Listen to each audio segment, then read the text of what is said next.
സമാപനത്തോടെ പുതിയ തുടക്കം കുറിച്ച് നിയുക്ത മുഖ്യമന്ത്രി വി ഡി സതീശൻ. യാത്രയിൽ അധിക സുരക്ഷ വേണ്ടെന്നാണ് നിർദ്ദേശം. പൈലറ്റും എസ്കോർട്ടും മാത്രം മതി. ജനങ്ങളെ വഴിയിൽ അനാവശ്യമായി തടഞ്ഞു നിർത്തരുതെന്നും DGPക്ക് നിർദ്ദേശം നൽകി.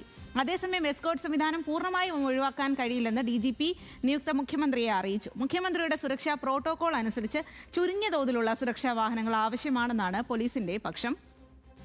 VS അനു വിവരങ്ങളുമായി ചേരുകയാണ്. VS അനു, എന്തായാലും നമ്മുടെ മനസ്സിലൊക്കെ ഒരു മുഖ്യമന്ത്രി വരുമ്പോൾ അതിന് ചുറ്റും അല്ലെങ്കിൽ മുന്നിലും പിന്നിലും ഒരുപാട് വാഹനങ്ങൾ ഇത്തരത്തിൽ വേഗത്തിൽ പോകും എന്നുള്ളതാണ്. അതിന് ഒരു മാറ്റം വരുത്തുകയാണ് എന്നുള്ളതാണ്. പഴയ മുഖ്യമന്ത്രിമാരൊക്കെ ആ രീതിയിലുള്ള നയമായിരുന്നു സ്വീകരിച്ചിരുന്നത്. അപ്പോൾ ഈ ഒരു ശൈലി മാറ്റം എത്ര കണ്ട് പ്രാബല്യത്തിലാക്കാൻ പറ്റും? ഇതിൽ പോലീസ് വകുപ്പ് എന്താണ് പറയുന്നത്? നിയുക്ത മുഖ്യമന്ത്രിയുടെ ആവശ്യം ഏത് രീതിയിലാണ്?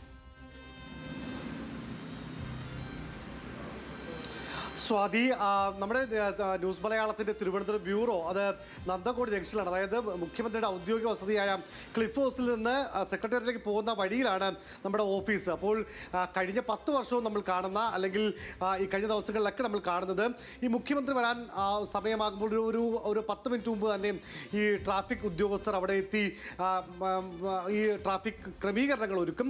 അതിനുശേഷം മുഖ്യമന്ത്രി എത്തുന്ന 2-3 മിനിറ്റ് മുമ്പ് അവിടെ ബ്ലോക്ക് ചെയ്യുകയും ഒക്കെ ചെയ്യുന്നു. പക്ഷേ അത് വലിയ വിമർശനത്തിന് ആ ഘട്ടത്തിൽ തന്നെ ഇടയാക്കിയിരുന്നു.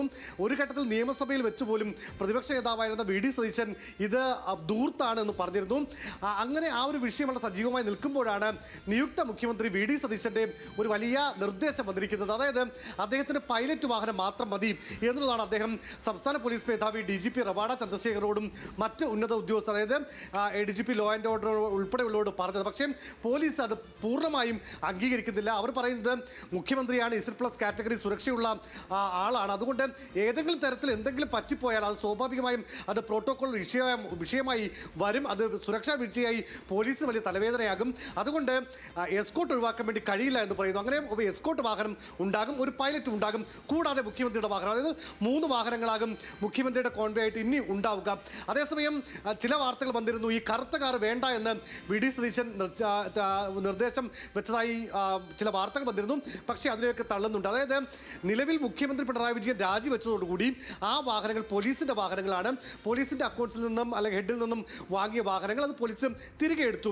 ഇനി നിയുക്ത മുഖ്യമന്ത്രിക്ക് ആ വാഹനങ്ങൾ തന്നെ അനുവദിക്കാം. ഇനി അദ്ദേഹത്തിന് വേണ്ട വെള്ളവാഹനം വേണമെന്നൊരു നിർദ്ദേശം അദ്ദേഹം അങ്ങോട്ട് വെക്കുകയാണെങ്കിൽ അദ്ദേഹത്തിന് പുതിയ വാഹനമല്ല, നിലവിലുള്ള വാഹനങ്ങളിൽ വെള്ള നിറത്തുള്ള വാഹനം നൽകും. പക്ഷേ അങ്ങനെ ഒരു നിർദ്ദേശത്തിലേക്ക് താൻ കടക്കുന്നില്ല. വാഹനത്തിന് നിറം ഏതായാലും പ്രശ്നമില്ല എന്ന് നിയുക്ത മുഖ്യമന്ത്രി വി ഡി സതീശൻ തന്നെ വ്യക്തമാക്കിയ സ്ഥിതിക്ക് പിണറായി വിജയൻ ഉപയോഗിച്ച അതേ കാറുകൾ തന്നെയാകും മുഖ്യമന്ത്രി സതീശനും ഉണ്ടാവുക. ഏതായാലും അതൊരു വലിയ ആളുകൾക്ക് ഒരു നയം മാറ്റം, അല്ലെങ്കിൽ ഇതുവരെ ഉണ്ടായ ശൈലി മാറ്റത്തെ പെട്ടെന്ന് കാണുന്ന അനുഭവവേദ്യമാകുന്ന ഒരു മാറ്റമാണ് ഈ സുരക്ഷ കൂടുതൽ അകമ്പടികൾ വേണ്ട എന്ന നിയുക്ത മുഖ്യമന്ത്രി വി ഡി സതീശന്റെ തീരുമാനം. ശരി അനു, എന്തായാലും ശൈലി മാറ്റത്തിലേക്ക് കടക്കുന്നു വി ഡി സതീശൻ. ആ വിവരങ്ങളാണ് VS അനു നൽകിയത്.